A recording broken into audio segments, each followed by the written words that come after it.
പുത്രൻ്റെയും പരിശുദ്ധാത്മാവിൻ്റെയും നാമത്തിൽ ആമേൻ.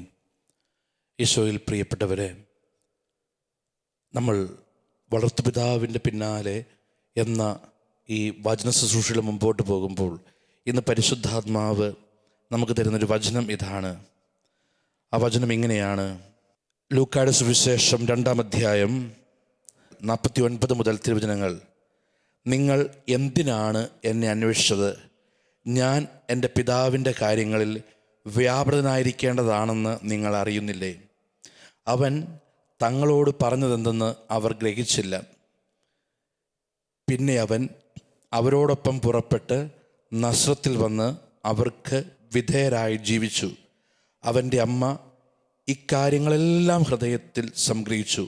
യേശു ജ്ഞാനത്തിലും പ്രായത്തിലും ദൈവത്തിൻ്റെയും മനുഷ്യരുടെയും പ്രീതിയിലും വളർന്നു വന്നു.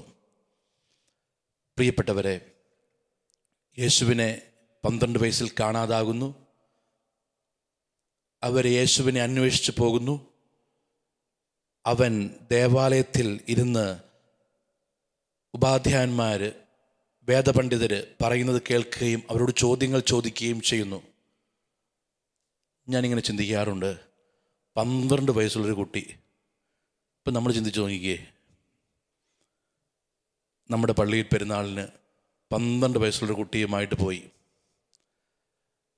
പെരുന്നാളിൻ്റെ ആഘോഷങ്ങൾ, ബഹളങ്ങൾ, കച്ചവടക്കാർ, ഇങ്ങനെ നിറയെ പള്ളിമുറ്റം മുഴുവനും തിരക്കാണ്. വീട്ടിലൊരുപാട് അതിഥികളൊക്കെ വരും. അമ്മ ഒരു പക്ഷേ അതിഥികൾക്ക് ഭക്ഷണം ഉണ്ടാകാൻ വേണ്ടി നേരത്തെ പോരുമ്പോൾ അമ്മ ചിന്തിക്കും, കൊച്ച് അപ്പൻ്റെ കൂടെ പോരും. കുറച്ച് കഴിയുമ്പോൾ അപ്പൻ ഇതൊക്കെ കണ്ടു മടുത്തു. അപ്പൻ ഓർത്ത് കാണും അമ്മയുടെ കൂടെ കുട്ടി പോയിട്ടുണ്ടാകും. കാരണം നമുക്കറിയാം, 12 വയസ്സുള്ള കുട്ടികൾ ഇങ്ങനെ ഓരോന്നിൻ്റെയും ഓരോ കാര്യത്തിൽ നടക്കും പെരുന്നാളിൽ നിന്ന് കഴിഞ്ഞാൽ. അങ്ങനെ അപ്പൻ വീട്ടിൽ ചെല്ലുമ്പോൾ അമ്മയുടെ കൂടെ കുട്ടി വന്നിട്ടില്ല. നമ്മളൊന്ന് ചിന്തിച്ചു, സ്വാഭാവികമായിട്ട് നമ്മുടെ കുടുംബത്തിൽ ഈ കുട്ടിയെ കാണാതെ അന്വേഷിച്ച് നമ്മൾ പള്ളിയിൽ വരുന്നു. പള്ളിയിൽ വരുമ്പോൾ നമ്മുടെ കുട്ടി എവിടെയായിരിക്കും? നമ്മുടെ കുട്ടി പള്ളിക്കകത്ത് ഔസേപ്പിതാവിൻ്റെ മുമ്പിൽ പ്രാർത്ഥിച്ചുകൊണ്ടിരിക്കുകയായിരിക്കുമോ? ഇല്ല, ഉറപ്പായിട്ടും ഏതെങ്കിലും ഐസ്ക്രീം കടക്കാരൻ്റെയോ ബലൂൺകാരൻ്റെയോ വായിട്ട് നോക്കി നിൽക്കുകയായിരിക്കും. പക്ഷേ യേശുവിൻ്റെ മാതാപിതാക്കൾ യേശുവിനെ അന്വേഷിച്ച് വരുമ്പോൾ അവർ യേശുവിനെ കണ്ടുമുട്ടുന്നത് ദേവാലയത്തിൻ്റെ അകത്ത്. അവർ പറയുന്നത് കേൾക്കുന്നു, അവൻ വചനം പഠിക്കുന്നു, അവൻ ചോദ്യങ്ങൾ ചോദിക്കുന്നു. പ്രിയപ്പെട്ടവരെ, അപ്പോൾ ദൈവത്തോട് താല്പര്യമുള്ള ഒരു മകനായിട്ട് അവൻ വളർന്നു വരുന്നുണ്ട്. എന്നാൽ ഇവിടെയാണ് നമ്മളൊരു കാര്യം മനസ്സിലാക്കേണ്ടത്. ഈശോ പറയുന്ന കാര്യം ഇതാണ്: ഞാൻ എൻ്റെ പിതാവിൻ്റെ കാര്യത്തിൽ വ്യാപൃതനായിരിക്കേണ്ടതെന്ന് അറിയാൻ പാടില്ലേ? അടുത്ത വചനം എന്താ അറിയാവോ? അടുത്ത വചനം, യേശു വന്ന് അവർക്ക് വിധേയനായിട്ട് ജീവിച്ചു. യേശു വന്ന് അവർക്ക് വിധേയനായിട്ട് ജീവിച്ചു. എത്ര വയസ്സ് വരെ? 30 വയസ്സ് വരെ അവൻ അവർക്ക് വിധേയനായിട്ട് ജീവിച്ചു. എന്ന് വെച്ചാൽ മാതാപിതാക്കളെ അനുസരിച്ചു. ഇത് ഞാൻ പറയുമ്പോൾ ഒരു കാര്യം ഓർക്കുക, യേശുവെന്ന ദൈവപുത്രൻ ഒരു തച്ചൻ്റെ കീഴിലാണ് പ്രിയപ്പെട്ടവരെ 30 വർഷം തൻ്റെ ജീവിതത്തെ നിർത്തിയത്. അടുത്ത വചനം നമ്മൾ ധ്യാനിക്കണം. അവൻ ജ്ഞാനത്തിലും പ്രായത്തിലും ദൈവത്തിൻ്റെയും മനുഷ്യരുടെയും പ്രീതിയിൽ വളർന്നു വന്നു. 2 വചനങ്ങളുണ്ട്. ഒന്ന് അമ്മയെക്കുറിച്ചാണ്. അമ്മ എന്താ ചെയ്തത്? അമ്മ ഇതെല്ലാം ഹൃദയത്തിൽ സംഗ്രഹിച്ചു. കാരണം അമ്മയ്ക്ക് മനസ്സിലാകുന്നുണ്ട് അവൻ പറഞ്ഞതിൻ്റെ അർത്ഥം. എന്താ അർത്ഥം? ഇതാ, ഞാൻ എൻ്റെ പിതാവിൻ്റെ കാര്യത്തിൽ വ്യാപൃതനായിരിക്കേണ്ടതല്ലേ. അടുത്ത വചനം ഔസേപ്പിതാവിനെ കുറിച്ചാണ്. അവൻ വന്ന് ജ്ഞാനത്തിലും പ്രായത്തിലും അവർക്ക് വിധേയനായി ജ്ഞാനത്തിലും പ്രായത്തിലും ദൈവത്തിൻ്റെയും മനുഷ്യരുടെയും പ്രീതിയിൽ വളർന്നു വന്നു. ഇത് ഔസേപ്പിതാവിനെ കുറിച്ചുള്ള വചനമാകുന്നത് എങ്ങനെയാണ്? ഇത് ഔസേപ്പിതാവിനെ കുറിച്ചുള്ള വചനമാകുന്നത് ഒരു ആൺകുട്ടിയെ, കടിഞ്ഞൂൽ പുത്രനെ ജ്ഞാനത്തിൽ, അറിവിൽ, ദൈവിക ജ്ഞാനത്തിൽ വളർത്തേണ്ട ഉത്തരവാദിത്വം അപ്പനാണ്. മനുഷ്യരോടുള്ള ബന്ധത്തിൽ വളർത്തേണ്ട, സാമൂഹിക പ്രതിബദ്ധതയിൽ വളർത്തേണ്ട ഉത്തരവാദിത്വം അപ്പനാണ്. അതുകൊണ്ടാണ് ആ വചനം ശ്രദ്ധിക്കുക. അവൻ അവർക്ക് വിധേയനായി ജ്ഞാനത്തിലും പ്രായത്തിലും ദൈവത്തിൻ്റെയും മനുഷ്യരുടെയും പ്രീതിയിൽ വളർന്നു വന്നു. പ്രിയപ്പെട്ടവരെ, ശ്രദ്ധിക്കുക. ഈ ശുശ്രൂഷയിൽ പങ്കെടുത്തുകൊണ്ടിരിക്കുന്ന ഓരോ വ്യക്തിയും ശ്രദ്ധിക്കേണ്ട ഏറ്റവും പ്രധാനപ്പെട്ട ഒരു കാര്യത്തിലേക്ക് പരിശുദ്ധാത്മാവ് നമ്മളെ നയിക്കുകയാണ്. ദൈവം ഒരു കാലഘട്ടത്തിൽ, പ്രിയപ്പെട്ടവരെ, നമ്മളെ നിർത്തുന്നത് മാതാപിതാക്കളുടെ അനുഗ്രഹത്തിൻ്റെയും അവരുടെ ജീവിതത്തിൻ്റെയും കീഴിലാണ്. ഇത് മനസ്സിലാക്കണമെങ്കിൽ യേശുവിൻ്റെ ആദ്യത്തെ അത്ഭുതം എടുത്താൽ മതി. യേശുവിൻ്റെ ആദ്യത്തെ അത്ഭുതം എന്താണ്? യോഹന്നാന്റെ സുവിശേഷം 2-ാം അധ്യായത്തിൽ കാനായിലെ കല്യാണത്തിൽ വെച്ച് വെള്ളം വീഞ്ഞാക്കുന്നു. അവിടെ എന്താ സംഭവം? എന്താണ് അവിടെ സംഭവം? ഇതാണ്, യേശു അവിടെ വീഞ്ഞു തീർന്നു പോയപ്പോൾ യേശുവിൻ്റെ അമ്മ അവനോട് പറഞ്ഞു, അവർക്ക് വീഞ്ഞില്ല. യേശു അവളോട് പറഞ്ഞു, സ്ത്രീയെ, എനിക്കും നിനക്കും എന്ത്? എൻ്റെ സമയം ഇനിയുമായിട്ടില്ല. അവൻ്റെ അമ്മ പരിചാരരോട് പറഞ്ഞു, അവൻ നിങ്ങളോട് പറയുന്നത് കേൾക്കുക. പ്രിയപ്പെട്ടവരെ, ശ്രദ്ധിക്കേണ്ട വളരെ പ്രധാനപ്പെട്ടൊരു കാര്യം, കാനായിലെ കുടുംബത്തിൽ വീഞ്ഞു തീർന്നു പോകുന്നു. യേശുവിന് 30 വയസ്സ്. യേശുവിൻ്റെ അമ്മ വന്ന് യേശുവിനോട് പറയുന്നു, മോനെ, അവർക്ക് വീഞ്ഞു തീർന്നു പോയി, അവർക്ക് വീഞ്ഞില്ല. യേശു ഉടനെ പറയുന്നത് എന്താണെന്നറിയാവോ? സ്ത്രീ, എനിക്കും നിനക്കും എന്ത്? എൻ്റെ സമയമായിട്ടില്ല. ഞാൻ ചിലപ്പോൾ ചിന്തിക്കാറുണ്ട്, ഇത് ഈശോയുടെ പഴയ ഒരു കലിപ്പ് ഈശോയുടെ മനസ്സിൽ കിടപ്പുണ്ട്. 12-ാമത്തെ വയസ്സിൽ ദൈവത്തിൻ്റെ കാര്യത്തിൽ വ്യാപൃതനായിട്ട് പള്ളിക്കകത്തിരിക്കുമ്പം വിളിച്ചു കൊണ്ടുവന്ന് വീട്ടിൽ നിർത്തിയതാ. ആ യേശു അത് ഓർത്തിട്ട് പറയുക, ഇപ്പോഴും എൻ്റെ സമയമായിട്ടില്ല. അടുത്ത വചനം മറിയം പറയുന്നു, അവൻ പറയുന്നത് കേൾക്ക്. അടുത്ത സെക്കൻഡിൽ അവിടെ യേശു അത്ഭുതം പ്രവർത്തിക്കുന്നു. യേശുവിൻ്റെ ആദ്യത്തെ അത്ഭുതം അമ്മ പറയുന്നതനുസരിച്ചാണ്. എന്ന് വെച്ചാൽ, പ്രിയപ്പെട്ടവരെ, നമ്മളൊരു കാര്യം ഓർക്കുക, എത്ര കഴിവുകൾ നമുക്കുണ്ടെങ്കിലും ആ കഴിവുകൾ അനുഗ്രഹമാകുന്നത്, ആ കഴിവുകൾ അത്ഭുതമാകുന്നത് മാതാപിതാക്കളുടെ ആശീർവാദത്തിൻ്റെ കീഴിലാണ്. ശ്രദ്ധിക്കുക, എത്ര കഴിവുള്ള, പഠിക്കാൻ നല്ല കഴിവുണ്ട്, നല്ല സാമർഥ്യമുണ്ട്, നല്ല ഭാവിയുണ്ട്. പക്ഷേ ഒരു കാര്യം എല്ലാ മക്കളും മനസ്സിലാക്കുക, ദൈവിക അനുഗ്രഹം നമുക്ക് നൽകിയിരിക്കുന്ന, ദൈവം നൽകിയിരിക്കുന്ന നന്മകൾ, കഴിവുകൾ, നമുക്ക് നൽകിയിരിക്കുന്ന സാധ്യതകൾ, നമ്മുടെ ഭാവി, നമുക്ക് എന്തോരം നല്ല കഴിവുകളുണ്ടെങ്കിലും ആ കഴിവുകൾ അത്ഭുതങ്ങൾക്ക്, അനുഗ്രഹങ്ങൾക്ക് വഴിമാറുന്നത്, പ്രിയപ്പെട്ടവരെ, മാതാപിതാക്കളുടെ അനുഗ്രഹത്തിൻ്റെ കീഴിലാണ്. യേശുവിൻ്റെ ആദ്യത്തെ അത്ഭുതം എടുക്ക്. യേശുവിൻ്റെ ആദ്യത്തെ അത്ഭുതം, അതുവരെ അത്ഭുതം ഒന്നും ചെയ്തിട്ടില്ല. അതുവരെ യേശു അത്ഭുതം ചെയ്തിട്ടില്ല. സുവിശേഷം അനുസരിച്ച് അത് ആദ്യത്തെ അത്ഭുതമാണ്. ആ അത്ഭുതം എങ്ങനെ നടക്കുന്നത്? യേശു പറയുന്നു, എൻ്റെ സമയമായിട്ടില്ല. യേശു ദൈവപുത്രനാണ്, മാതാവിനറിയാം. പക്ഷേ യേശു പറയുന്നു, എൻ്റെ സമയമായിട്ടില്ല. ഉടനെ മാതാവ് പറയുക, സമയമായിട്ടില്ല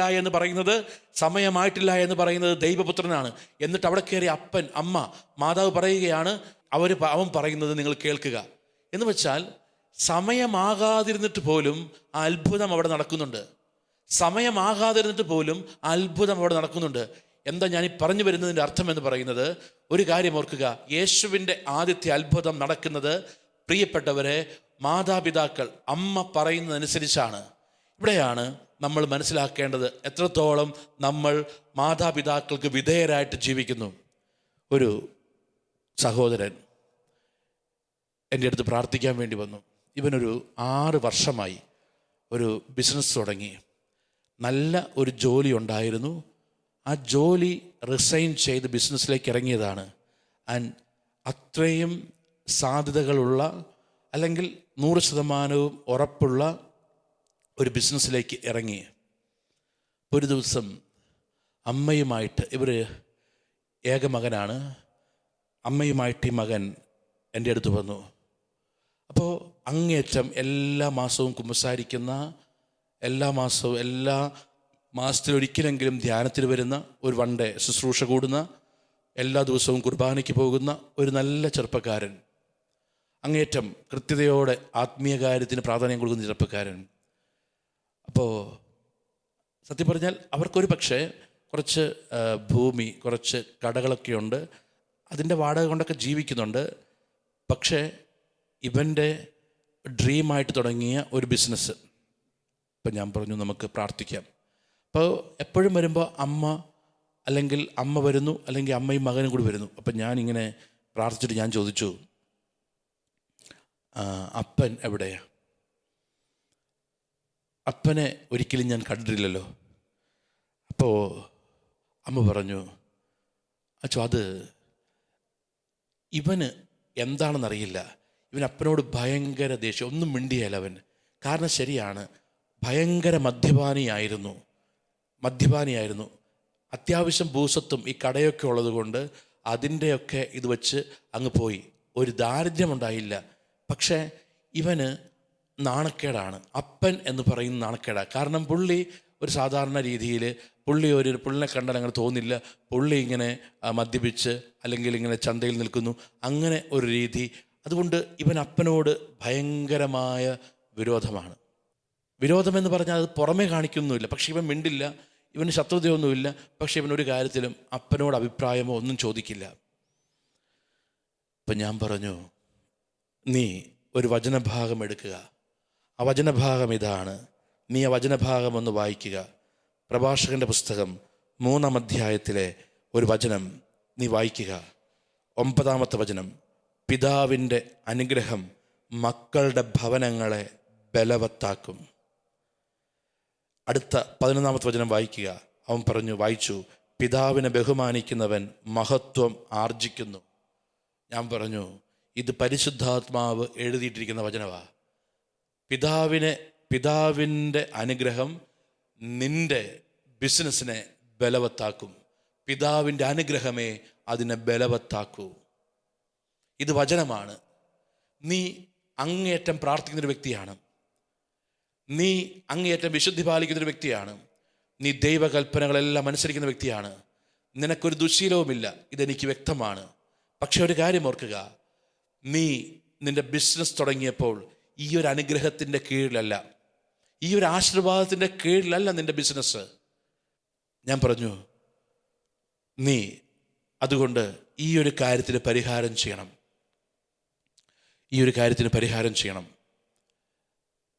പ്രിയപ്പെട്ടവരെ, ഇവൻ വീട്ടിൽ ചെന്നു.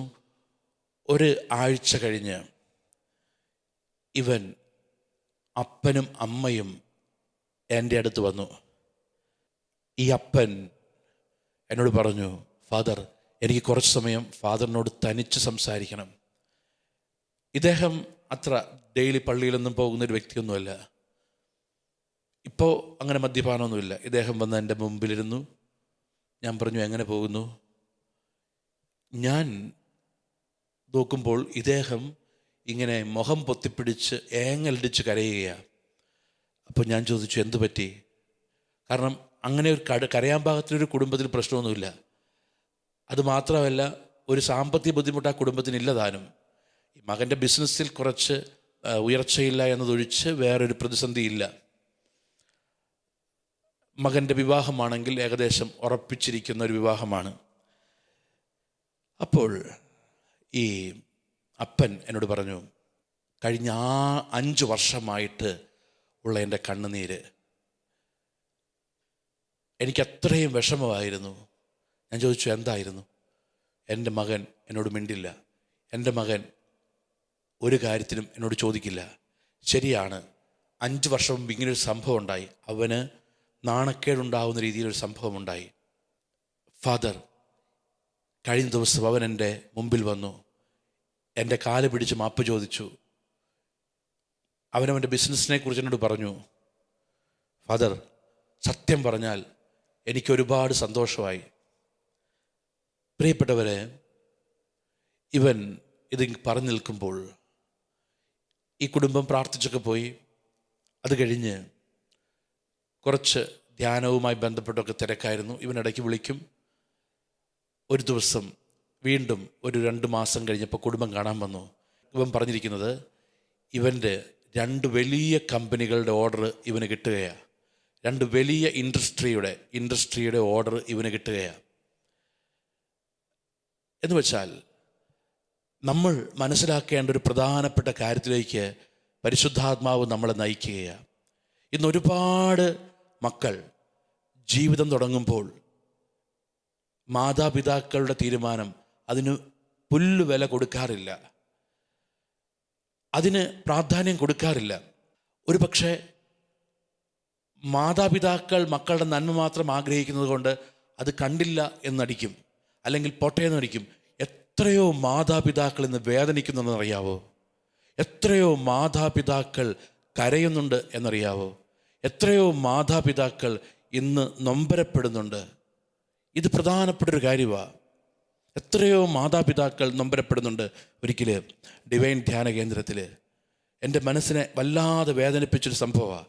ഞാൻ ഒരു ദിവസം ശുശ്രൂഷ കഴിഞ്ഞിറങ്ങുമ്പോൾ ഒരു സഹോദരൻ, ഒരു അപ്പൻ എന്നോട് പറഞ്ഞു, അച്ഛാ എനിക്കൊരു 5 മിനിറ്റ് അച്ഛനോട് സംസാരിക്കണം. ഞാൻ പറഞ്ഞു അല്ല, നമുക്ക് മാറി നിൽക്കാം.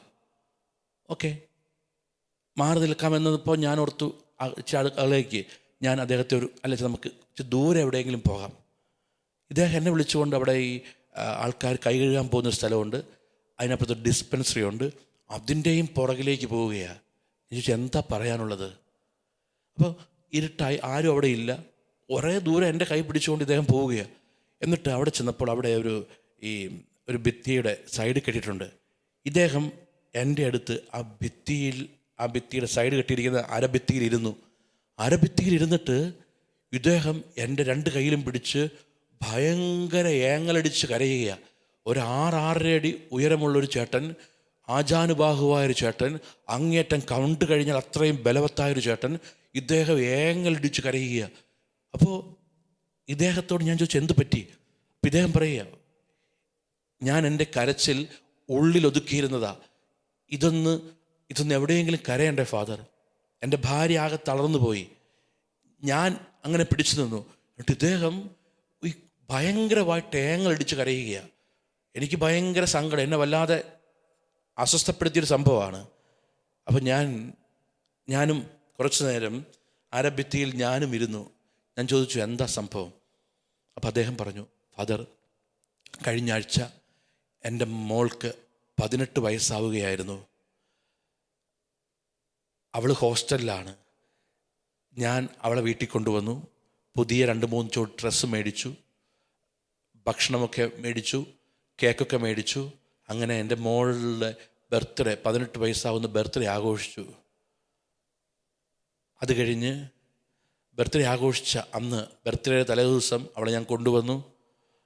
ഫാദറിനറിയാവോ, അവളുടെ കാലിൽ ക്യൂട്ടസ് ഇട്ടത് പോലും ഞാനാണ്. അങ്ങനെ ഞാൻ അവളെ കൊണ്ടുപോയി തിങ്കളാഴ്ച രാവിലെ, ശനിയാഴ്ചയായിരുന്നു ബർത്ത്ഡേ, വെള്ളിയാഴ്ച വൈകുന്നേരം ഞാൻ കൂട്ടിക്കൊണ്ടുവന്നു. ശനിയാഴ്ച ബർത്ത്ഡേ ആഘോഷിച്ചു. ഫാദർ, ഞാൻ അവളെ കൊണ്ടുപോയി തിങ്കളാഴ്ച അതിരാവിലെ ഹോസ്റ്റലിലാക്കി. എനിക്കിത്തിരി സാമ്പത്തിക ബുദ്ധിമുട്ടുള്ളത് കൊണ്ട് ഒരു 14,000 രൂപ ഫീസിനത്തിൽ അടയ്ക്കാനുണ്ടായിരുന്നു. അത് ഞാൻ ഒരാളോട് സംഘടിപ്പിച്ച് അതും അടച്ചു. ഫാദർ, ഇത് സംഭവിച്ചത് തിങ്കളാഴ്ച. വ്യാഴാഴ്ച ഞാൻ തകർന്നു പോയി ഫാദർ. ഇന്ന പോലീസ് സ്റ്റേഷനിൽ നിന്ന് എന്നെ വിളിച്ചിരിക്കുന്നു, അവരെന്നെ വിളിച്ചിരിക്കുന്നു, നിങ്ങളുടെ മകൻ അവർ ഇങ്ങനെ വിവാഹിതരാകാൻ പോകുന്നു, ആ പയ്യൻ്റെ കുടുംബം ഇങ്ങനെ ഒരു അസ്വസ്ഥതയുമായിട്ട് വന്നിരിക്കുന്നു, അവർ രജിസ്റ്റർ മാരേജ് ചെയ്യാൻ പോകുന്നു, അങ്ങനെ അവർ വന്നിരിക്കുന്നു. ഈ പെൺകുട്ടിയെയും ഈ പയ്യനെയും കൂടി ഇങ്ങനെ പിടിച്ചു. ഈ അപ്പൻ ആദ്യ പിടിച്ച്, എന്ന് വെച്ചാൽ അത്രയും ബന്ധം, ഈ അപ്പൻ ആദ്യ പിടിച്ച് ഈ പോലീസ് സ്റ്റേഷനിൽ ഈ കേസുമായി ബന്ധപ്പെട്ട് ഇവരെ ബന്ധപ്പെട്ട് ഈ സ്ഥലത്ത് ചെല്ലുമ്പോൾ ആ ഉത്തരവാദിത്തപ്പെട്ട സാറ് വിളിച്ച്, ആ സാറ് പറഞ്ഞു, എനിക്കും ഇതുപോലുള്ള മക്കളുണ്ട്, അതുകൊണ്ടാണ് ഞാൻ നിങ്ങളെ വിളിച്ചറിയിച്ചത്. ഇവർ ചെല്ലുമ്പോൾ ഈ അപ്പൻ എന്നോട് പറയുക, ഈ മകള് എന്ന് വെച്ചാൽ ജസ്റ്റ് 3 ദിവസം മുമ്പ് ഈ ബർത്ത്ഡേ കൂടെ ഇരുത്തി ആഘോഷിക്കാൻ വേണ്ടി ഡ്രസ്സും എല്ലാം മേടിച്ചു കൊടുത്ത് ഈ പെൺകുട്ടിയുടെ കാലിൽ വരെ ക്യൂട്ടസിട്ട് കൊടുത്ത് ഈ അപ്പൻ ചെന്ന് മോളേന്ന് വിളിക്കുമ്പോൾ, എനിക്ക് ഇങ്ങനൊരു അപ്പനും അമ്മയും വേണ്ട, ഞാൻ ഇവൻ്റെ കൂടെ ജീവിക്കുവാൻ തീരുമാനമെടുത്തു. ഈ അപ്പൻ എന്നോട് പറയുക, ഫാദർ, ഞാൻ തകർന്നു പോയി എന്ന് പറഞ്ഞ് ഈ മനുഷ്യൻ കരയുകയാണ്. അവരുടെ അടുത്ത് തീരുമാനത്തെ ഞാൻ കുറ്റപ്പെടുത്തുന്നില്ല. ഇന്ത്യൻ ഭരണഘടന അനുസരിച്ച് പ്രായപൂർത്തിയായ ഒരു പെൺകുട്ടിക്ക്, ഒരാൺകുട്ടിക്ക് അവളുടെ ജീവിത പങ്കാളിയെ തിരഞ്ഞെടുക്കുവാനുള്ള ഫ്രീഡം ഉണ്ട്. അതിനെയൊന്നും, ഇൻഡിവിജ്വൽ ഫ്രീഡത്തെ ഒന്നും ഞാൻ കുറ്റപ്പെടുത്തുന്നില്ല.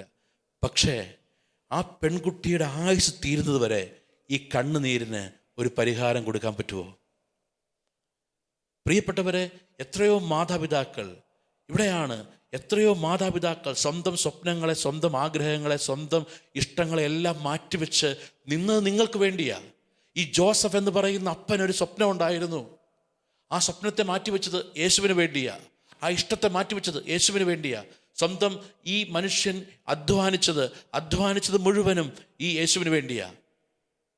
അപ്പോൾ ആ യേശു 30 വയസ്സ് വരെ അവർക്ക് വിധേയനായി എന്ന് പറയുമ്പോൾ അതൊരു ദൈവിക പദ്ധതിയാണ്. കാരണം ദൈവം ഈ മകനെ വളർത്താനും ഈ മകൻ്റെ ജീവിതത്തിൽ ഒരു കാലഘട്ടം വരെ തീരുമാനമെടുക്കാനും ദൈവപിതാവ് ഏൽപ്പിച്ചത് ഈ ജോസഫ് എന്ന് പറയുന്ന ഈ തച്ചനെയും മറിയം എന്ന് പറയുന്ന പരിശുദ്ധമ്മയെയുമാണ്. ഇതൊന്നും മക്കൾ മനസ്സിലാക്കുന്നില്ല. മക്കൾ മനസ്സിലാക്കേണ്ട ഏറ്റവും പ്രധാനപ്പെട്ട ഒരു കാര്യത്തിലേക്ക് ഞാൻ വരുന്നത്, കാരണം ദൈവാനുഗ്രഹം കടന്നു വരുന്ന ഒരു പ്രധാനപ്പെട്ട വഴിയാണ് പ്രിയപ്പെട്ടവരെ മാതാപിതാക്കളുടെ ആശീർവാദം. നിങ്ങൾ ഈ സീറോ മലബാർ സഭയുടെ തിരുപ്പട്ട ശുശ്രൂഷ കാണുമ്പോൾ നിങ്ങൾക്കൊരു കാര്യം മനസ്സിലാകും. അത് നിർബന്ധമുള്ളൊരു ശുശ്രൂഷയല്ല. എന്ന് വെച്ചാൽ ആ ശുശ്രൂഷ ഇല്ല എങ്കിലും ആ തിരുക്രമം അച്ഛനാകും.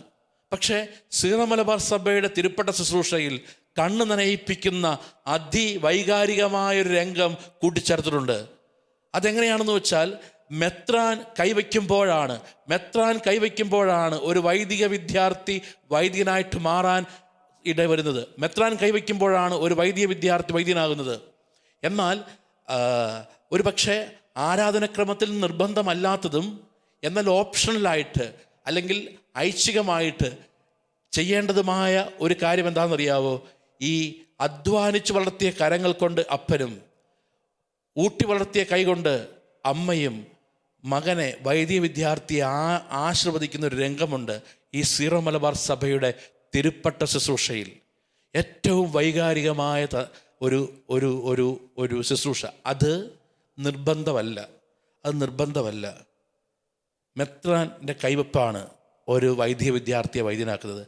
പക്ഷേ സീറോ മലബാർ സഭയുടെ ആ ശുശ്രൂഷ അനുസരിച്ച് അപ്പൻ്റെയും അമ്മയുടെയും കൈവെപ്പിൻ്റെ മുകളിലാണ് പ്രിയപ്പെട്ടവരെ മെത്രാൻ്റെ കൈവെപ്പ് വരുന്നത്. എന്ന് വെച്ചാൽ സഭ അവിടെ ആഗ്രഹിക്കുന്നത് ഈ അപ്പൻ്റെയും അമ്മയുടെയും ആശീർവാദം പ്രധാനപ്പെട്ടതാണ്. അവർക്ക് വിധേയരായിട്ട് നിൽക്കുന്ന ഒരു യേശുവിൻ്റെ പൗരോഹിത്യത്തിലേക്ക് ഒരു സാധാരണ ഒരു വ്യക്തി ഉയരുമ്പോൾ ഈ അപ്പൻ്റെയും അമ്മയുടെയും ആശീർവാദം അവിടെ വേണമെന്ന് സഭ ആഗ്രഹിക്കുകയാണ്. ഏറ്റവും വൈകാരികമായ തിരുപ്പട്ട ശുശ്രൂഷയിലെ ഒരു രംഗമാണത്. ഒരു പക്ഷേ കണ്ടു നിൽക്കുന്നവരുടെ കണ്ണിൽ കണ്ണുനീര് കൊണ്ടുവരുന്നൊരു രംഗം. ഞാനെന്തിനായി പറഞ്ഞതെന്ന് വെച്ച് കഴിഞ്ഞാൽ, പ്രിയപ്പെട്ടവരെ, സഭ അത്രയും പ്രാധാന്യം മാതാപിതാക്കൾക്ക് കൊടുക്കുന്നുണ്ട്. നമ്മുടെ മാതാപിതാക്കളോട് നമ്മൾ എന്ത് ബഹുമാനം കാണിക്കുന്നു, മാതാപിതാക്കളെ എങ്ങനെ സ്നേഹിക്കുന്നു, ആ മാതാപിതാക്കളുടെ പുണ്യപ്പെട്ട വഴികൾ, അവരുടെ ത്യാഗം, അവരുടെ ഒരു കാലഘട്ടത്തെ കണ്ണുനീര്, അവരുടെ ജീവിതത്തിൻ്റെ സമർപ്പണം, അതാണ് നമ്മളാക്കിയിരിക്കുന്നത്. ഇത് നമ്മൾ മറക്കാതിരിക്കേണ്ട ഒരു കാര്യമാണ്. ഇത് നമ്മൾ മറക്കാതിരിക്കേണ്ട ഒരു പ്രധാനപ്പെട്ട കാര്യമാണ്. അപ്പോൾ നമ്മൾ മനസ്സിലാക്കേണ്ട ഏറ്റവും പ്രധാനപ്പെട്ട കാര്യം, എന്നെ ശ്രവിക്കുന്ന ഓരോ വ്യക്തിയും ശ്രദ്ധിക്കേണ്ട ഒരു പ്രധാനപ്പെട്ട കാര്യം, നമ്മൾ ദൈവാനുഗ്രഹത്തിൻ്റെ വഴി, അത് മാതാപിതാക്കളുടെ അനുഗ്രഹം പ്രധാനപ്പെട്ടതാണ്. മാതാപിതാക്കളുടെ അനുഗ്രഹത്തിൻ്റെ കീഴിലാണ് ദൈവം, പ്രിയപ്പെട്ടവരെ, ഒരു കാലഘട്ടത്തിൽ ദൈവം നമ്മളെ ആശീർവദിക്കുന്നത്. മാതാപിതാക്കളിലൂടെയാണ് ദൈവം നമ്മളോട് സംസാരിക്കുന്നത്. ഇത് പ്രധാനപ്പെട്ടൊരു തലമാണ്. കാരണം ഇന്ന് ഒരുപാട് മാതാപിതാക്കൾ വേദനിക്കുകയാണ്. നമ്മളെടുക്കുന്ന തീരുമാനം, പ്രിയപ്പെട്ടവരെ, അത് ഒരുപാട് മാതാപിതാക്കളെ മുറിവേൽപ്പിക്കുന്നുണ്ട്. എത്ര പെട്ടെന്നാണ് അവരെ ആവശ്യമില്ല എന്ന്, അവർക്ക് പ്രാധാന്യമില്ല എന്ന്, അവർ വേണ്ട എന്ന് നമ്മൾ പൊതുജന മധ്യത്തിൽ തള്ളിപ്പറയുന്നത്. എത്ര പെട്ടെന്നാണ്, എത്രയോ അനുഭവങ്ങൾ ഈ കാലഘട്ടത്തിൽ നമ്മൾ കാണുന്നു. പ്രിയപ്പെട്ടവരെ, അവരാണ് നമ്മൾ ജനിക്കണമെന്ന് തീരുമാനമെടുത്തത്. അവരാണ് നമ്മളിലെ ഈ ഭൂമിയിലേക്ക് വരണമെന്ന് തീരുമാനമെടുത്തത്. അവരാണ് നമുക്ക് വേണ്ടി ഒരു കാലഘട്ടത്തിൽ അധ്വാനിച്ചത്. അവരാണ് നമ്മൾ ഏത് സ്കൂളിൽ പഠിക്കണം, എന്ത് ധരിക്കണം, എന്ത് ഭക്ഷിക്കണം എന്ന് തീരുമാനമെടുത്തത്. അപ്പോഴൊക്കെ നമുക്ക് പ്രശ്നമില്ലായിരുന്നു. അപ്പോഴൊക്കെ അവരുടെ തീരുമാനം ശരിയുമായിരുന്നു. ഇപ്പോൾ അവരുടെ തീരുമാനം തെറ്റിപ്പോകുന്നു. ഇപ്പോൾ അവരുടെ തീരുമാനത്തിന് വിലയില്ല. ഇപ്പോൾ എൻ്റെ തീരുമാനം, നമ്മൾ ഏത് ഹോസ്പിറ്റലിൽ ജനിക്കണമെന്ന്, നമ്മൾ എങ്ങനെ സാഹചര്യത്തിൽ വളരണമെന്ന്, നമ്മൾ എന്ത് കഴിക്കണമെന്ന്, എന്ത് ധരിക്കണമെന്ന്, എവിടെ പഠിക്കണമെന്ന്, എങ്ങനെ വളരണമെന്ന് ഒക്കെ തീരുമാനമെടുത്തത് ഒരു കാലഘട്ടത്തിൽ അവരാ. അതെല്ലാം നന്മയാവുകയും ചെയ്തിട്ടുണ്ട്. അതാണ് നമ്മളിങ്ങനെ നിൽക്കുന്നത്. എന്നിട്ട് ജീവിതത്തിൻ്റെ ചില നിർണായക നിമിഷങ്ങളിൽ നമ്മൾ ഒരു കറിവേപ്പില പോലെ അവരെ തള്ളിക്കളയുമ്പോൾ, പ്രിയപ്പെട്ടവരെ, അത് ദൈവാനുഗ്രഹത്തിൻ്റെ വഴി അടയ്ക്കുകയാണ്. അതിനാൽ ഇതാ യേശു അവർക്ക് വിധേയനായിട്ട് ജീവിച്ചു. യേശു ജ്ഞാനത്തിലും പ്രായത്തിലും ദൈവത്തിൻ്റെയും മനുഷ്യരുടെയും പ്രീതിയിൽ വളർന്നു വന്നു. അപ്പം ദൈവപ്രീതിയിൽ വളർന്നു വരാൻ ഒരു പ്രധാനപ്പെട്ട കാര്യമാണ്, നീ ദൈവപ്രീതിയിൽ വളർന്നു വരണമെങ്കിൽ, നീ ദൈവത്തിൻ്റെ പ്രീതിയിൽ വളർന്നു വരണമെങ്കിൽ നീ മാതാപിതാക്കൾക്ക് വിധേയരായിട്ട് നിൽക്കുക എന്നത് പ്രധാനപ്പെട്ട കാര്യമാണ്. അതിനാൽ ആ കൃപയ്ക്ക് വേണ്ടി, ആ അനുഗ്രഹത്തിന് വേണ്ടി നമുക്ക് ഈ ആരാധനയിൽ ദൈവത്തോട് പ്രാർത്ഥിക്കാം.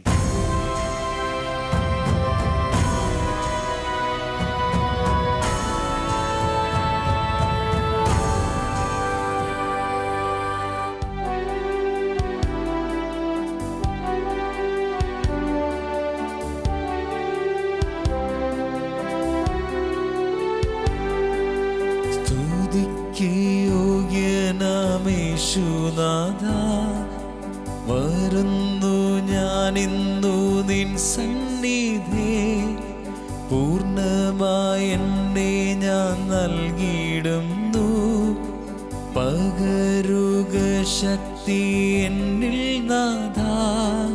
സ്തുതിക്കു യോഗ്യനാം യേശുനാഥ, വരുന്നു ഞാനിന്നു നിൻ സന്നിധി, പൂർണ്ണമായി എന്നെ ഞാൻ നൽകിയിടുന്നു, പകരുക ശക്തി എന്നിൽ നാഥ. യേശുവേ നീ മാത്രം എന്നെന്നും ആരാധ്യം, നിനക്കു തുല്യനായി ആരുമില്ല, സ്വർഗത്തിലുമെന്നും ഭൂമിയിലുമെന്നും നിനക്കു തുല്യനായി ആരുമില്ല. കൃപയുടെ ആധിക്യത്താലേ ഇന്ന് നടത്തിയിടുന്ന എൻ്റെ യേശുനാഥ, കൃപയുടെ ആധിക്യത്താലേ ഇന്ന് നടത്തിയിടുന്ന എൻ്റെ യേശുനാഥ.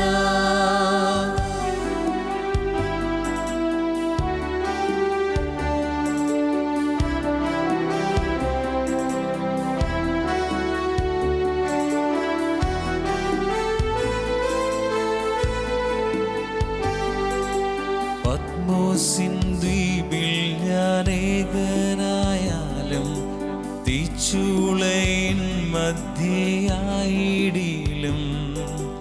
പത്മോസിൻ ദ്വീപിൽ ഞാനേകനായാലും, തീച്ചൂളയിൻ മധ്യയായിടിലും, കൂട്ടിനായി വന്നിടും, കൂടെ നടന്നിടും, മാറോടു ചേർത്തന്നെ അണച്ചിടും. കൂട്ടിനായി വന്നിടും, കൂടെ നടന്നിടും, മാർവോടു ചേർത്തെന്നെ അണച്ചിടും. യേശുവേ നീ മാത്രം എന്നെന്നും ആരാധ്യം, നിനക്കു തുല്യനായി ആരുമില്ല, സ്വർഗത്തിലുമെന്നും ഭൂമിയിലുമെന്നും നിനക്കു തുല്യനായി ആരുമില്ല. കൃപയുടെ ആധിക്യത്താലേ ഇന്ന് നടത്തിയിടുന്ന എൻ്റെ യേശുനാഥ, കൃപയുടെ ആധിക്യത്താലേ ഇന്ന് നടത്തിയിടുന്ന എൻ്റെ യേശുനാഥ, കൃപയുടെ ആധിക്യത്താലേ ഇന്ന് നടത്തിയിടുന്ന എൻ്റെ യേശുനാഥ. പരിശുദ്ധ പരിശുദ്ധ പരമാ ദിവ്യകാരുണ്യേശോയ്ക്ക് നേരവും ആരാധനയും സ്തുതിയും പുകഴ്ചയും ഉണ്ടായിരിക്കട്ടെ. പരിശുദ്ധ പരമാ ദിവ്യകാരുണ്യേശോയ്ക്ക് നേരവും ആരാധനയും സ്തുതിയും പുകഴ്ചയും ഉണ്ടായിരിക്കട്ടെ. പരിശുദ്ധ പരമാ ദിവ്യകാരുണ്യേശോയ്ക്ക് നേരവും ആരാധനയും സ്തുതിയും പുകഴ്ചയും ഉണ്ടായിരിക്കട്ടെ. 1 പത്രോസ് 5:6 കർത്താവിൻ്റെ ശക്തമായ കരത്തിൻ്റെ കീഴിൽ നിങ്ങൾ താഴ്മയോടെ നിൽക്കുക. നിങ്ങളുടെ ആകുലതകളെല്ലാം അവിടുത്തെ ഏൽപ്പിക്കുക. അവിടുന്ന് നിങ്ങളുടെ കാര്യത്തിൽ ശ്രദ്ധാലുവാണ്. വളർത്തുപിതാവിൻ്റെ പിന്നാലെ നമ്മൾ ഈ ശുശ്രൂഷയിലൂടെ കടന്നു പോകുമ്പോൾ ഈ വചനം പരിശുദ്ധാത്മാവ് ഇന്ന് നമുക്ക് നൽകുന്നു. എല്ലാ പ്രതിസന്ധിയിലും ഒരു കാര്യം മാത്രം കർത്താവിൻ്റെ കരത്തിൻ്റെ കീഴിൽ ആണെന്ന് ഉറപ്പുവരുത്തുക. നമ്മൾ നിങ്ങളുടെ ആകുലതകളെല്ലാം അവിടുത്തെ ഏൽപ്പിക്കുക. അവിടുന്ന് നിങ്ങളുടെ കാര്യത്തിൽ ശ്രദ്ധാലുവാണ്. ഒരു വചനം അഭിഷേകമാകാൻ വേണ്ടി നമുക്ക് പ്രാർത്ഥിക്കാം. ആ വചനം ഇതാണ്. സങ്കീർത്തനം 57:1 എന്നോട് കൃപയുണ്ടാകണമേ, ദൈവമേ എന്നോട് കൃപ തോന്നണമേ. അങ്ങയിലാണ് ഞാൻ അഭയം തേടുന്നത്. വിനാശത്തിൻ്റെ കൊടുങ്കാറ്റ് കടന്നു പോകുവോളം ഞാൻ അങ്ങയുടെ ചിറകിൻ കീഴിൽ ശരണം പ്രാപിക്കുന്നു. അത്യുന്നതനായ ദൈവത്തെ ഞാൻ വിളിച്ചപേക്ഷിക്കുന്നു. എനിക്ക് വേണ്ടി എല്ലാം ചെയ്തു തരുന്ന ദൈവത്തെ തന്നെ. അവിടുന്ന് സ്വർഗത്തിൽ നിന്ന് സഹായമയച്ച് എന്നെ രക്ഷിക്കും. എന്നെ ചവിട്ടിമെതിക്കുന്നവരെ അവിടുന്ന് ലജ്ജിപ്പിക്കും. ദൈവം തൻ്റെ കാരുണ്യവും വിശ്വസ്തതയും അയക്കും. ഈ വചനം ഈ മണിക്കൂറിൽ അഭിഷേകമാകട്ടെ. എപ്പോഴും നമ്മുടെ കുടുംബം ഓർത്ത് വച്ച് അഭിഷേകം സ്വീകരിക്കാൻ പരിശുദ്ധാത്മാവ് പറഞ്ഞു തരുന്നൊരു വചനമാണ്. ഇപ്പോൾ എൻ്റെ കുടുംബം ഒരു പ്രതിസന്ധിയിലായിരിക്കാം, ഇപ്പോൾ ഒരു കുടുംബം പ്രശ്നത്തിലായിരിക്കാം. ഈ വചനം ആവർത്തിച്ച് പ്രാർത്ഥിക്കുക. എന്നോട് കരുണയുണ്ടാകണമേ, എന്നോട് കൃപയുണ്ടാകണമേ. അങ്ങയിലാണ് ഞാൻ അഭയം തേടുന്നത്. വിനാശത്തിൻ്റെ കൊടുങ്കാറ്റ് കടന്നു പോകുവോളം ഞാൻ അങ്ങേ ചിറകിൻ്റെ കീഴിൽ ശരണം പ്രാപിക്കുന്നു. അത്യുന്നതനായ ദൈവത്തെ ഞാൻ വിളിച്ചപേക്ഷിക്കുന്നു. എനിക്ക് വേണ്ടി എല്ലാം ചെയ്തു തരുന്ന ദൈവത്തെ തന്നെ. അവിടുന്ന് സ്വർഗത്തിൽ നിന്ന് സഹായമയച്ച് എന്നെ രക്ഷിക്കും. എന്നെ ചവിട്ടിമെതിക്കുന്നവരെ അവിടുന്ന് ലജ്ജിപ്പിക്കും. ദൈവം തൻ്റെ കാരുണ്യവും വിശ്വസ്തതയും അയക്കും. ദൈവം എനിക്ക് സ്വർഗത്തിൽ നിന്ന് സഹായമയച്ച് എന്നെ രക്ഷിക്കും. നമുക്ക് ഈശോയെ ആരാധിക്കാം ഈ നിമിഷം. ഇതാ എൻ്റെ കുടുംബം കർത്താവിൻ്റെ ചിറകിൻ്റെ കീഴിൽ അഭയം തേടുക. വചനം ഓർമ്മിപ്പിക്കുകയാണ്. നിനക്ക് സ്വർഗത്തിൽ നിന്ന് സഹായം വരും. നിനക്ക് സ്വർഗത്തിൽ നിന്ന് കാരുണ്യവും വിശ്വസ്തതയും വരും. വചനം നമ്മളെ ഓർമ്മിപ്പിക്കുന്നു. ഒരു നിമിഷം കർത്താവേ, ഈ വചനത്തിൻ്റെ അഭിഷേകം ഞങ്ങളുടെ മേൽ വരണ്ടേ. ചിറകിൻ്റെ കീഴിൽ തിരുക്കുടുംബത്തെ നടത്തിയ ദൈവമേ, ഈ നിമിഷം ഞങ്ങളുടെ കുടുംബങ്ങളെ വിശുദ്ധ ഔസേപ്പിതാവിൻ്റെ മാധ്യസ്ഥം വഴി സമർപ്പിച്ച് ഞങ്ങൾ പ്രാർത്ഥിക്കുന്നു. ദൈവ സംരക്ഷണം ഞങ്ങളുടെ കുടുംബത്തിൻ്റെ മേൽ കടന്നു വരട്ടെ. ഒരു നിമിഷം കരങ്ങൾ ഉയർത്തി നമുക്ക് ഈശോയെ ആരാധിച്ച് പ്രാർത്ഥിക്കാം. Hallelujah, hallelujah. യേശുവേ, ഞങ്ങളങ്ങേ ആരാധിക്കുന്നു. യേശുവേ, ഞങ്ങളങ്ങേ സ്തുതിക്കുന്നു. യേശുവേ, ഞങ്ങളങ്ങേ മഹത്വപ്പെടുത്തുന്നു. യേശുവേ, ആരാധന. Hallelujah, hallelujah, hallelujah. യേശുവേ, ആരാധന. Hallelujah, hallelujah, hallelujah, hallelujah. യേശുവേ, ആരാധന, ആരാധന, ആരാധന, ആരാധന. Hallelujah, hallelujah, hallelujah, hallelujah, hallelujah, hallelujah, hallelujah. അങ്ങേ ചിറകിൻ മറവിലാണ് ഞാൻ, എൻ്റെ വിശ്വാസം വർദ്ധിപ്പിക്കണേ. യേശുവേ, അങ്ങേ ചിറകിൻ മറവിലാണു ഞാൻ, എൻ്റെ വിശ്വാസം വർദ്ധിപ്പിക്കണേ.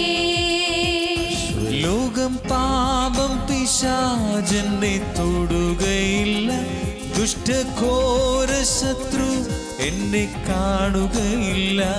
ലോകം പാപം പിശാചെന്നെ തൊടുകയില്ല. ദുഷ്ടഘോര ശത്രു എന്നെ കാണുകയില്ല. അങ്ങേ ചിറകിൻ മറവിലാണു ഞാൻ, എൻ്റെ വിശ്വാസം വർദ്ധിപ്പിക്കണേ. അങ്ങേ ചിറകിൻ മറവിലാണു ഞാൻ, എൻ്റെ വിശ്വാസം വർദ്ധിപ്പിക്കണേ. കർത്താവിൻ സ്നേഹത്തിൽ എന്നും വസിച്ചിടുവാൻ വൻ കൃപയേകീടണേ. ഭിന്നത വിദ്വേഷം ഇല്ലാതെ ജീവിപ്പാൻ നൽവരം നൽകിയിടണേ. കർത്താവിൻ സ്നേഹത്തിൽ എന്നും വസിച്ചിടുവാൻ വൻ കൃപയേകീടണേ. ഭിന്നത വിദ്വേഷം ഇല്ലാതെ ജീവിപ്പാൻ നൽവരം നൽകിയിടണേ. ലോകം പാപം പിശാചെന്നെ തൊടുകയില്ല. ദുഷ്ടഘോര ശത്രു എന്നെ കാണുകയില്ല. ലോകം പാപം പിശാചെന്നെ തൊടുകയില്ല. ദുഷ്ടഘോര ശത്രു എന്നെ കാണുകയില്ല. അങ്ങേ ചിറകിൻ മറവിലാണ് ഞാൻ. എന്റെ വിശ്വാസം വർദ്ധിപ്പിക്കണേ. അങ്ങേ ചിറകിൻ മറവിലാണ് ഞാൻ. എന്റെ വിശ്വാസം വർദ്ധിപ്പിക്കണേ. അങ്ങേ ചിറകിൻ മറവിലാണ് ഞാൻ. എന്റെ വിശ്വാസം വർദ്ധിപ്പിക്കണേ. അങ്ങേ ചിറകിൻ മറവിലാണ് ഞാൻ. എന്റെ വിശ്വാസം വർദ്ധിപ്പിക്കണേ. പ്രിയപ്പെട്ടവരെ, വിശുദ്ധ ഔസേപ്പിതാവിനോടൊപ്പം നമ്മൾ ദിവ്യകാരുണ്യത്തിൻ്റെ മുമ്പിലായിരിക്കുമ്പോൾ വളരെ പ്രധാനപ്പെട്ടൊരു വചനം, ലൂക്കായുടെ സുവിശേഷം 2-ാം അധ്യായം 51-ാമത്തെ തിരുവചനം. പിന്നെ അവൻ അവരോടൊപ്പം പുറപ്പെട്ട് നസ്രത്തിൽ വന്ന് അവർക്ക് വിധേയനായി ജീവിച്ചു. അവൻ്റെ അമ്മ ഇക്കാര്യങ്ങൾ ഹൃദയത്തിൽ സംഗ്രഹിച്ചു. യേശു ജ്ഞാനത്തിലും പ്രായത്തിലും ദൈവത്തിൻ്റെയും മനുഷ്യരുടെയും പ്രീതിയിലും വളർന്നു വന്നു. ശ്രദ്ധിക്കുക,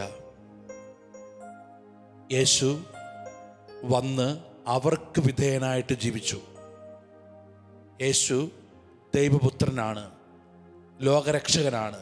പക്ഷേ യേശു 30 വയസ്സ് വരെ ആ മാതാപിതാക്കൾക്ക് വിധേയനായിട്ട് ജീവിച്ചു. അടുത്ത വചനം ശ്രദ്ധിക്കണം. ജ്ഞാനത്തിലും പ്രായത്തിലും ദൈവത്തിൻ്റെയും മനുഷ്യരുടെയും പ്രീതിയിൽ വളർന്നു വന്നു. പ്രിയപ്പെട്ടവരെ, ഒരുപക്ഷെ ഇത് ശ്രവിക്കുന്ന മാതാപിതാക്കൾ, പ്രത്യേകിച്ച് കുട്ടികൾ മനസ്സിലാക്കേണ്ട കാര്യം, മാതാപിതാക്കളുടെ അനുഗ്രഹത്തിൻ്റെ കീഴിലെ ഒരു കുഞ്ഞിന് അതാരായാലും വിശുദ്ധിയിലും ജ്ഞാനത്തിലും ദൈവത്തിൻ്റെയും മനുഷ്യരുടെയും പ്രീതിയിൽ വളർന്നു വരാൻ പറ്റൂ. നമുക്കറിയാം, യേശുവിനെക്കുറിച്ച് പറയുകയാണ്, യേശു ജ്ഞാനത്തിലും പ്രായത്തിലും ദൈവത്തിൻ്റെയും മനുഷ്യരുടെയും പ്രീതിയിൽ വളർന്നു വന്നു. നമുക്കറിയാം, യഹൂദ പാരമ്പര്യം പഠിക്കുമ്പോൾ ഒരാൺകുട്ടിയെ ജ്ഞാനത്തിൽ വളർത്തുക എന്ന റെസ്പോൺസിബിലിറ്റി നിക്ഷിപ്തമായിരിക്കുന്നത്, ആ റെസ്പോൺസിബിലിറ്റി ചെയ്യേണ്ടത്, ആ ഉത്തരവാദിത്വം ചെയ്യേണ്ടത് അപ്പനാണ്. അവിടെ മറിയത്തെക്കുറിച്ചൊരു വാക്ക് പറയുന്നുണ്ട്. മറിയം ഇതെല്ലാം ഹൃദയത്തെ സംഗ്രഹിച്ചു. അടുത്ത വചനം, യേശു ജ്ഞാനത്തിൽ വളർന്നു. അർത്ഥം എന്താ? അർത്ഥം ഇതാണ്, യേശു ഈ അപ്പൻ്റെ കീഴിൽ പ്രിയപ്പെട്ടവരെ ജ്ഞാനത്തിൽ വളർന്നു. യേശു ഈ അപ്പൻ്റെ കീഴിൽ മനുഷ്യരോടും ദൈവത്തോടുമുള്ള പ്രീതിയിൽ വളർന്നു. അതിനാൽ ഒരുപക്ഷെ നമ്മുടെ മാതാപിതാക്കൾക്ക് എന്തോരം കുറവുണ്ടെങ്കിലും പ്രിയപ്പെട്ട മക്കളെ ഓർക്കണം, മാതാപിതാക്കളുടെ കരത്തിൻ്റെ കീഴിലാണ് ദൈവം നിനക്കുള്ള ദൈവിക പദ്ധതി ഒരുക്കിയിരിക്കുന്നത്. ഇവിടെ മനസ്സിലാക്കേണ്ട ഏറ്റവും പ്രധാനപ്പെട്ടൊരു കാര്യം ഇതാണ്. പ്രിയപ്പെട്ടവരെ, മോശ വഴി ദൈവം 10 കൽപ്പനകൾ നൽകി. അതിൽ 4-ാമത്തെ കൽപ്പന, ആ കൽപ്പന ഇതാണ്, മാതാപിതാക്കളെ ബഹുമാനിക്കുക, നീ ഭൂമിയിൽ അനുഗ്രഹിക്കപ്പെടാൻ. 10 കൽപ്പനകൾ നൽകിയപ്പോൾ ആ 10 കൽപ്പനകളിൽ ഒരു കൽപ്പന വാഗ്ദാനം ചേർത്ത് വെച്ചു. എന്ന് വെച്ചാൽ മാതാപിതാക്കളെ അനുസരിക്കുക, നീ അനുഗ്രഹിക്കപ്പെടും. പ്രിയപ്പെട്ട കുഞ്ഞുങ്ങളെ, ഒരുപക്ഷെ ഇതിപ്പോൾ പരീക്ഷയുടെ ഒരു കാലഘട്ടം, പരീക്ഷയുടെ നടുക്കാണ് നമ്മൾ നിൽക്കുന്നത്.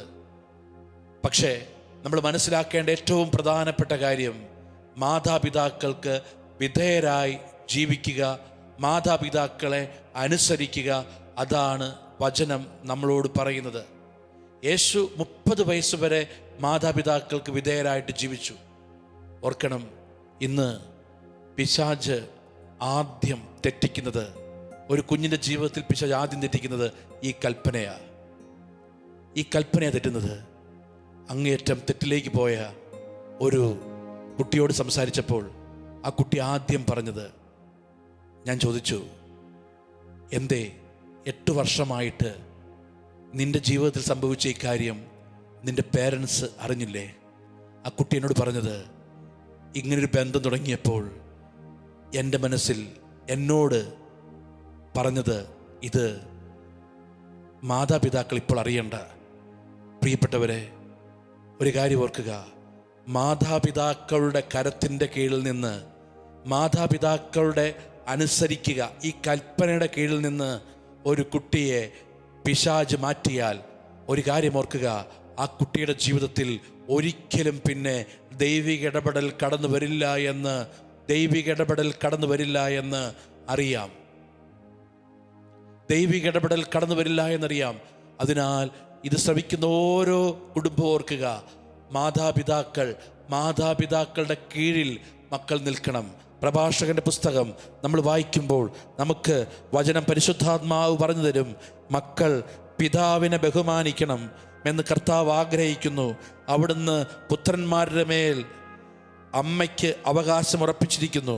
പിതാവിനെ ബഹുമാനിക്കുന്നവൻ തൻ്റെ പാപങ്ങൾക്ക് പ്രായശ്ചിത്തം ചെയ്യുന്നു. അമ്മയെ മഹത്വപ്പെടുത്തുന്നവൻ നിക്ഷേപം കൂട്ടിവെക്കുന്നു. പിതാവിനെ ബഹുമാനിക്കുന്നവനെ അവൻ്റെ മക്കൾ സന്തോഷിപ്പിക്കും. അവൻ്റെ പ്രാർത്ഥന കർത്താവ് കേൾക്കും. പിതാവിനെ ബഹുമാനിക്കുന്നവൻ്റെ പ്രാർത്ഥന കേൾക്കുമെന്ന്, പിതാവിനെ ബഹുമാനിക്കുന്നവനെ കർത്താവ് അനുഗ്രഹിക്കുമെന്ന് വചനം പറയുന്നതാണ്.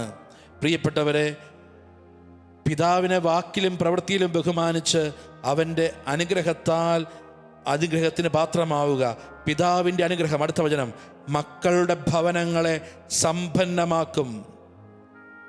ഇന്ന് ഒരുപാട് മക്കള് പറയുന്ന കാര്യമാണ്. ഒരുപാട് പേര് ഒരു ജോലി ആഗ്രഹിച്ച് വിദേശത്ത് ചെന്നിട്ട് അവിടെ വട്ടം കറങ്ങിയിട്ട് തിരിച്ചു പോരുന്നു.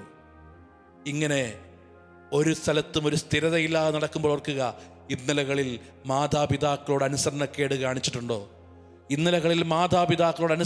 കാണിച്ചിട്ടുണ്ടോ? നോക്കുക വചനം, പിതാവിൻ്റെ അനുസരിക്കുക, അത് മക്കളുടെ ഭവനത്തെ സമ്പന്നമാക്കും. ഇന്ന് എത്ര അധ്വാനിച്ചിട്ടും ഉയരുന്നില്ല. ഇന്ന് എന്തോരം ശ്രമിച്ചിട്ടും ബിസിനസ് നേരെയാകുന്നില്ല. ഇന്ന് എന്തോരം ഓടിയിട്ടും ഒരു ജോലി ശരിയാകുന്നില്ല. ഇന്ന് എന്തോരം അധ്വാനിച്ചിട്ടും ഒരു വീട് പണിയാൻ പറ്റുന്നില്ല. നീ ബാക്കി എല്ലാ കാര്യങ്ങളും ശരിയാക്കുന്നുണ്ട്, പക്ഷേ നിന്റെ പ്രശ്നം കിടക്കുന്നത് ഈ ഒരു കൽപ്പനയുടെ കീഴിലായിരിക്കാം. മാതാപിതാക്കളെ, പിതാവിനെ ബഹുമാനിക്കുന്നവൻ്റെ ഭവനം സമൃദ്ധമാകും എന്നത് പരിശുദ്ധാത്മാവ് എഴുതിയിട്ട വചനമാണെങ്കിൽ, ഒരു പക്ഷേ ഇന്നലകളിൽ നിന്റെ കുടുംബത്തിൽ, നിന്റെ ജീവിതത്തിൽ തെറ്റിയിരിക്കുന്നത് ഈ കൽപ്പനയാണ്. നീ ചിന്തിച്ചിട്ടുണ്ട്, ഇന്നെൻ്റെ അപ്പൻ അതെല്ലാം മറന്ന് ഇന്ന് എന്നെ സ്നേഹിക്കുന്നുണ്ട്. അപ്പൻ മറന്നോ ഇല്ലയോ എന്നുള്ളതല്ല, അമ്മ മറന്നോ ഇല്ലയോ എന്നുള്ളതല്ല. കഴിഞ്ഞ നാളുകളിൽ നീ അപ്പനെ വേദനിപ്പിച്ചിട്ടുണ്ടെങ്കിൽ അതിന് പരിഹാരം ചെയ്യാത്തത്രയും കാലം ഈ തടസ്സം കുടുംബ ബന്ധങ്ങളിൽ നിലനിൽക്കും. അതിനാൽ വചനം കൃത്യമായിട്ട് പറയുകയാണ്, പിതാവിനെ, മാതാവിനെ അനുസരിക്കുക. പ്രിയപ്പെട്ടവരെ, ജോസഫ് എന്ന ഒരു അപ്പൻ്റെ കീഴിലാണ് യേശു വളർന്നത്. ചിലപ്പോഴൊക്കെ ഞാനിങ്ങനെ ചിന്തിക്കാറുണ്ട്. ഞാൻ ഈ ദിവസങ്ങളിൽ പ്രാർത്ഥിച്ചപ്പോൾ എനിക്ക് തോന്നിയതാണ്, ഒരുപാട് അമ്മമാർ വന്ന് പരാതി പറയുന്നൊരു കാര്യമാണ്, അച്ഛാ പെൺകുട്ടി കുഴപ്പമില്ല, പക്ഷേ ഈ ആൺകുട്ടികൾ പഠിക്കുന്നില്ല, ഒരു സ്വസ്ഥതയില്ല, ഇരിക്കില്ല. ഏറ്റവും നല്ല വഴി ആൺമക്കളെ വിശുദ്ധ ഔസേപ്പിതാവിൻ്റെ മാധ്യസ്ഥത്തിൽ നിർത്തുക, മാധ്യസ്ഥം സമർപ്പിക്കുക. കാരണം യേശുവിനെ പറ്റിയൊരു ചോദ്യമുണ്ട്. ഇവൻ ഈ ജ്ഞാനം എവിടെ നിന്ന്? പ്രിയപ്പെട്ടവരെ, യേശുവിനെ പിടിച്ചിരുത്തി ജ്ഞാനം പഠിപ്പിച്ചത് ഈ അപ്പനാണ്. എങ്കിൽ നമ്മുടെ മക്കൾ പഠിക്കാതിരിക്കുമ്പോൾ, നമ്മുടെ മക്കൾ അലസരാണ്, അല്ലെങ്കിൽ പഠിക്കുന്നില്ല, അല്ലെങ്കിൽ അവർ കാര്യം വേണ്ട പോലെ ചെയ്യുന്നില്ല എന്ന് തോന്നലുണ്ടാകുമ്പോൾ നമ്മൾ വിശുദ്ധ ഔസേപ്പിതാവിൻ്റെ മാധ്യസ്ഥത്തിൽ മക്കളെ സമർപ്പിക്കുക. അവൻ ദൈവത്തിൻ്റെയും മനുഷ്യരുടെയും പ്രീതിയിൽ. ചില മാതാപിതാക്കളുടെ പരാതിയാണ്, അച്ഛാ ഇന്ന് മക്കൾ പള്ളിയിൽ പോകുന്നില്ല, ഇന്ന് മക്കൾ പ്രാർത്ഥിക്കുന്നില്ല, അവർക്ക് ദൈവത്തോടൊരു ഭയമില്ല. ഒറ്റക്കാര്യം ചെയ്യുക പ്രിയപ്പെട്ടവരെ, നമ്മുടെ കുഞ്ഞുങ്ങളെ യേശുവിനെ നോക്കിയ അപ്പനെ ഏൽപ്പിക്കുക. നമ്മുടെ കുഞ്ഞുങ്ങളെ വിശുദ്ധ ഔസേപ്പിതാവിൻ്റെ മാധ്യസ്ഥതയിൽ സമർപ്പിക്കുക. ഒരുപാട് പേരുടെ പരാതിയാണ്, അച്ഛാ ഇന്ന് ഒരുപാട് തെറ്റ് വരുന്നു, കുട്ടികൾ തെറ്റായ ബന്ധങ്ങൾ വരുന്നു എന്നത് ഒരുപാട് പേരുടെ പരാതിയാണ്. നമ്മൾ കൂടെയുണ്ട്, അല്ലെങ്കിൽ നമുക്ക് നികത്താൻ പറ്റുന്നൊരു കാര്യമല്ല അത്. കാരണം വിശുദ്ധ ഔസേപ്പിതാവ് കന്യാവ്രതക്കാരുടെ കാവൽക്കാരനാണ്. അവൻ അത് സൂക്ഷിക്കും. അവൻ മക്കളുടെ വിശുദ്ധി സൂക്ഷിക്കും എന്നത് ഉറപ്പാണ്. അതിനാൽ നമ്മുടെ കുട്ടികൾ വളർന്നു വരുമ്പോൾ, നമ്മുടെ കുഞ്ഞുങ്ങൾ വളർന്നു വരുമ്പോൾ ആ കുഞ്ഞുങ്ങളെ വിശുദ്ധ ഔസേപ്പിതാവിൻ്റെ മാതൃശക്തിയിൽ സമർപ്പിച്ച് നമ്മൾ നിൽക്കണം. കാരണം മറ്റൊന്നല്ല, കാരണം ഇതാണ്, യേശു അവർക്ക് വിധേയനായിട്ട് ജീവിച്ചു. അവർക്ക് വിധേയനായിട്ട് ജീവിച്ചു. അതിൻ്റെ ഫലം എന്താണ്? അവൻ ജ്ഞാനത്തിൽ, പ്രായത്തിൽ, ദൈവത്തിൻ്റെ, മനുഷ്യരുടെ പ്രീതിയിൽ വളർന്നു വന്നു. ഒരു നിമിഷം നമുക്ക് കരങ്ങൾ കൂപ്പാം. നമ്മുടെ കുടുംബങ്ങൾ, പ്രിയപ്പെട്ടവരെ, കഴിഞ്ഞ 31 ദിവസങ്ങൾ നമ്മൾ ഈ ഔസേപ്പിതാവിനോട് ചേർന്ന്, ഈ വളർത്തുപിതാവിനോട് ചേർന്ന് നമ്മൾ പ്രാർത്ഥിക്കുകയും ധ്യാനിക്കുകയായിരുന്നു. നമുക്ക് നമ്മുടെ കുടുംബത്തെ വിശുദ്ധ ഔസേപ്പിതാവ് വഴി ദിവ്യകാരുണ്യത്തിൽ സമർപ്പിച്ച് പ്രാർത്ഥിക്കാം. ഒരു പക്ഷേ ഇന്ന് അനേകം കുടുംബങ്ങൾ ഭാരപ്പെടുന്ന മക്കളെ ഓർത്ത് മക്കളെ സമർപ്പിക്കുക. പ്രത്യേകിച്ച് എന്നെ ശ്രമിച്ചുകൊണ്ടിരിക്കുന്നവർ ഓർക്കുക, നിങ്ങളുടെ മാതാപിതാക്കളുള്ള ബന്ധം എപ്രകാരമായിരുന്നു. കുട്ടികൾ ഓർക്കുക, നിങ്ങൾ അനുഗ്രഹിക്കപ്പെടാൻ ഏറ്റവും നല്ല വഴി നിങ്ങളുടെ പിതാവിനെ, മാതാവിനെ അനുസരിക്കുക, അവർക്ക് വിധേയരായിരിക്കുക. ഒരു കാലഘട്ടത്തിൽ പ്രിയപ്പെട്ട മക്കളെ നമ്മൾ മനസ്സിലാക്കണം, ഒരു കാലഘട്ടത്തിൽ ദൈവം നിങ്ങളോട് സംസാരിക്കുന്നത്, എന്നെ ശ്രവിക്കുന്ന കുഞ്ഞുങ്ങൾ ഓർക്കുക, എന്നെ ശ്രവിക്കുന്ന മക്കൾ ഓർക്കുക, ഒരു കാലഘട്ടത്തിൽ ദൈവം അനുഗ്രഹിക്കുന്ന കരങ്ങൾ മാതാപിതാക്കളുടെ കരങ്ങളാണ്. ഒരു കാലഘട്ടത്തിൽ നിങ്ങളുടെ ചെവികളിൽ ദൈവം സംസാരിക്കുന്നത് മാതാപിതാക്കളുടെ വാക്കുകളിലൂടെയാണ്. അതിനാൽ മാതാപിതാക്കൾക്ക് വിധേയരായിരിക്കുക എന്നത് പ്രധാനപ്പെട്ട കാര്യമാണ്. ഒരു നിമിഷം നമ്മുടെ കുഞ്ഞുങ്ങളെ ദിവ്യകാരുണ്യത്തിൽ സമർപ്പിച്ച് പ്രാർത്ഥിക്കാം. പ്രത്യേകിച്ച് കുഞ്ഞുങ്ങളുടെ പഠനം, കുഞ്ഞുങ്ങളുടെ ഭാവി, ഇതെല്ലാം നമുക്ക് വിശുദ്ധ ഔസേപ്പിതാവ് വഴി വിശുദ്ധ കുർബാനയോട് ചേർത്ത് വെച്ച് നമുക്ക് പ്രാർത്ഥിക്കാം. നീതിമാനാകും താതാ, യേശുവിൻ സ്നേഹതാതാ, വിശുദ്ധനാകും ഔസേപ്പേ, പ്രാർത്ഥിക്ക ഞങ്ങൾക്കായി നീ. നീതിമാനാകും താതാ, യേശുവിൻ സ്നേഹതാതാ,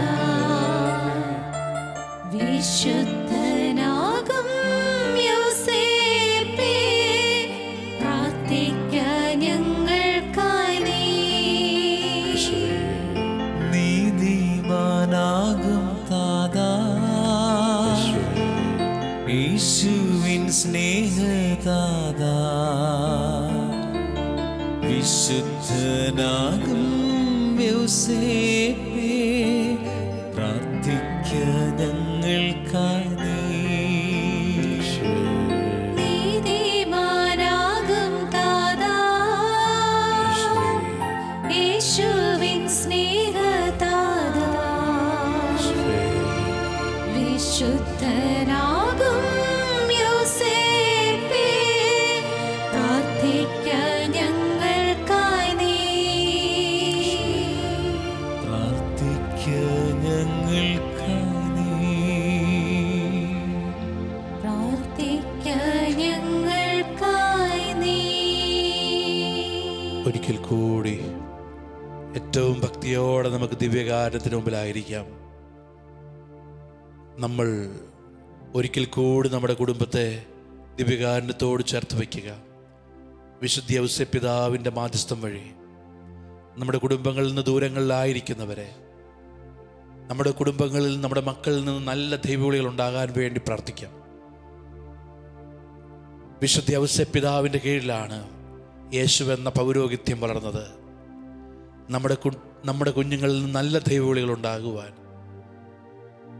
നല്ല സമർപ്പിതരുണ്ടാകുവാൻ, നല്ല വചന ശുശ്രൂഷരുണ്ടാകുവാൻ, നല്ല പുരോഹിതരുണ്ടാകുവാൻ നമുക്ക് പ്രാർത്ഥിക്കാം.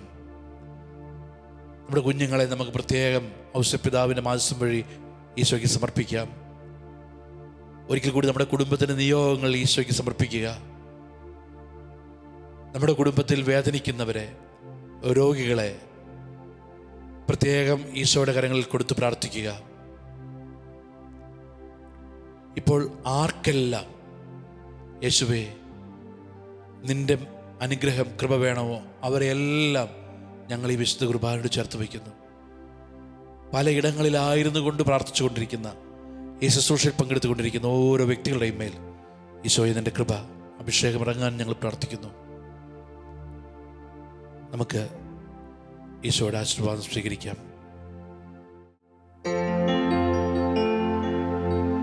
നാഥാ നീ മാറ്റണമേ, നിന്റേതായി മാറ്റണമേ, പൂർണ്ണമായി മാറ്റണമേ, സ്വന്തമായി മാറ്റണമേ. നാഥാ നീ മാറ്റണമേ, നിന്റേതായി മാറ്റണമേ, പൂർണ്ണമായി മാറ്റണമേ, സ്വന്തമായി മാറ്റണമേ, സ്വന്തമായി മാറ്റണമേ. നിത്യസ്തുതിക്ക് യോഗ്യനായ പരിശുദ്ധ പരമദിവ്യകാരുണ്യ ഈശോയ്ക്ക് നേരവും ആരാധനയും സ്തുതിയും പുകഴ്ചയും ഉണ്ടായിരിക്കട്ടെ. ഏറ്റവും പരിശുദ്ധ പരമദിവ്യകാരുണ്യ ഈശോയ്ക്ക് നേരവും ആരാധനയും സ്തുതിയും പുകഴ്ചയും ഉണ്ടായിരിക്കട്ടെ. നിത്യസ്തുതിക്ക് യോഗ്യനായ പരിശുദ്ധ പരമദിവ്യകാരുണ്യ ഈശോയ്ക്ക് നേരവും ആരാധനയും സ്തുതിയും പുകഴ്ചയും ഉണ്ടായിരിക്കട്ടെ. വിശുദ്ധ ഔസേപ്പിതാവിനോടുള്ള സമർപ്പണ പ്രാർത്ഥന നമുക്ക് നമ്മുടെ കുടുംബങ്ങളെയും കുടുംബത്തിൻ്റെ പ്രാർത്ഥനകളെയും വിശുദ്ധ ഔസേപ്പിതാവിന് സമർപ്പിച്ച് തുടർന്നു വരുന്ന പ്രാർത്ഥനയോട് ചേർന്ന് നമുക്ക് പ്രാർത്ഥിക്കാം. പിതാവായ ദൈവത്തിന്റെ വിശ്വസ്ത പുത്രനും ദൈവകുമാരനെ വളർത്തുവാൻ ഭരമേൽപ്പിക്കപ്പെട്ടവനുമായ വിശുദ്ധ യൗസേപ്പിതാവേ, ദൈവസ്നേഹവും വിശുദ്ധിയും കരുണയും നിറഞ്ഞുനിന്ന അങ്ങയെയാണല്ലോ തിരുക്കുടുംബത്തിന്റെ പരിപാലകനായി ദൈവം നിശ്ചയിച്ചത്. വിശുദ്ധ യൗസേപ്പിതാവേ, ഞങ്ങളും ദൈവസ്നേഹത്തിലും വിശുദ്ധിയിലും കരുണയിലും വളരുവാൻ ഞങ്ങൾക്കായി പ്രാർത്ഥിക്കണമേ. ഓരോ നിമിഷവും ദൈവഹിതം അന്വേഷിക്കുകയും ദൈവഹിതത്തിന് വിധേയപ്പെടുകയും ചെയ്ത വിശുദ്ധ യൗസേപ്പിതാവേ, അനുദിന ജീവിതത്തിൽ ദൈവഹിതം അന്വേഷിക്കുവാൻ, അതിന് വിധേയപ്പെടുവാൻ ഞങ്ങളെ സഹായിക്കണമേ. വിശുദ്ധ യൗസേപ്പിതാവേ, ഞങ്ങളുടെ കുടുംബങ്ങളുടെ എല്ലാ നിയോഗങ്ങളും പ്രാർത്ഥനകളും അങ്ങ് വഴി ഈശോയ്ക്ക് ഞങ്ങൾ സമർപ്പിക്കുന്നു. അങ്ങയുടെ അപേക്ഷകൾ ഒരിക്കലും ഉപേക്ഷിക്കാത്ത ഈശോയിൽ നിന്ന് ഈ അനുഗ്രഹങ്ങൾ ഞങ്ങൾക്ക് വാങ്ങിത്തരണമേ. ആമേൻ.